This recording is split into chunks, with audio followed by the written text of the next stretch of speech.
So this DoorDash driver writes, I just made it to $1,000 for the week.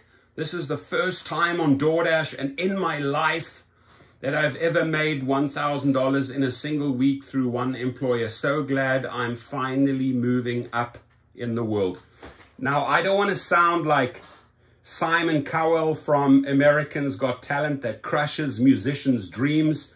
I don't want to come across as Thorsten Kunert, the guy that is going to crush a food delivery driver's dreams, but you need to aim far higher than that, right? You need to set the bar far, far higher than $1,000 per week.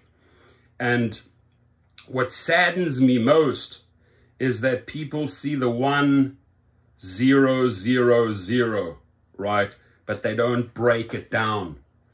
When you have to make $1,004, and most of the weeks here were average 600 something, right? So this is obviously psychologically a big boost for this. I'm going to say this is a youngster, right?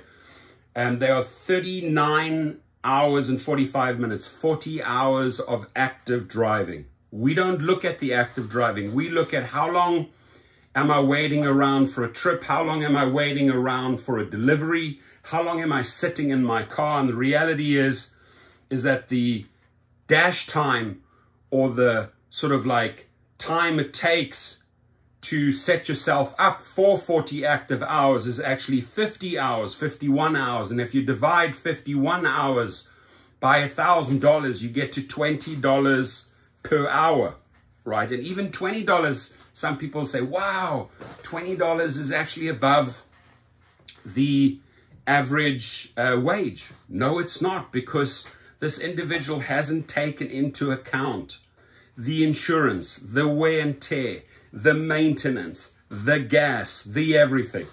So if you're lucky here, coming out at $11 an hour, right? $11 an hour. Is it really worth celebrating? And I'm sorry I'm being so brutal here, but I'm coming in as a business owner, right? You may want to mix it up, right? Why not try out a combination of different gigs?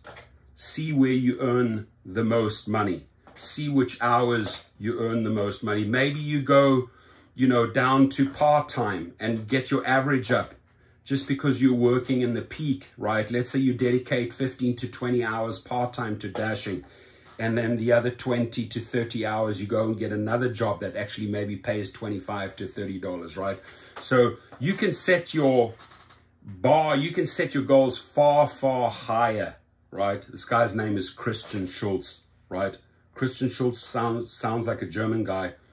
You can do much, much better. And my guess is this is a newbie, maybe, and you do as a newbie and as a student, or if you're earning your first money, you do get excited about cash. But what you quickly forget, right, this is maybe what older veterans can teach you, is that there is a list. There's the IRS in the background. There's depreciation of your vehicle. There's insurance. There's this, there's that. There's tires. There's maintenance. There's oil changes. There's transmission. There's differential oil. And when you start factoring everything in, you are really doing 50 hours of work for $1,000, which is $20 per hour, less, all those expenses. So if you're coming out with $10, $11, is that a reason to, yeah, I'm going to celebrate? I think this individual is just excited because they finally broken out of the $600 mold, right? And they've come into the three figures. That's a big psychological boost. So A, I want to congratulate you for upping your game. But B, I want you to set your sights far, far higher than this. Have a good day. Your comments, please.